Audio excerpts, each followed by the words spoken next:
It is Fun Fact Friday. I am your host, board certified ocularist Hillary at YOP, and today we are talking about dermis fat graft implants.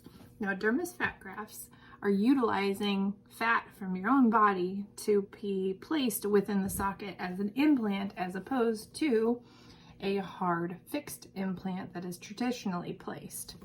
So in most cases, a dermis fat graft is a secondary option to a hard fixed implant. Say we've had one of those in there and it's exposed itself. Typically, a hard implant is not placed back in, but instead they will utilize the dermis fat graft, which in this case would be like taking some extra fluffing from back here on the hip, balling it up, placing it within the socket, and then stitching the muscles back onto their kind of coordinal compass locations, north, south, east, and west.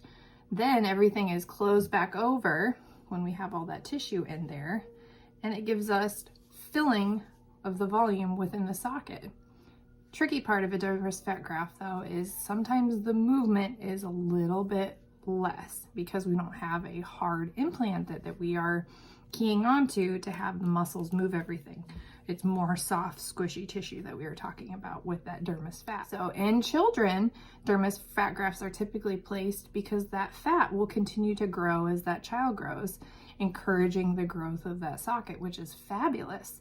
Then when they get older, we can swap it out for a different implant or just leave it if it's doing really well. In adults, if it is placed, sometimes that fat will atrophy and start to dissolve and go away.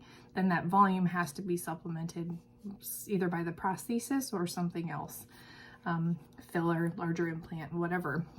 So it's kind of a push and pull of where we have material, what our circumstances have been, and what our goals for the future are. But that is a dermis fat graft implant. We'll see you next week.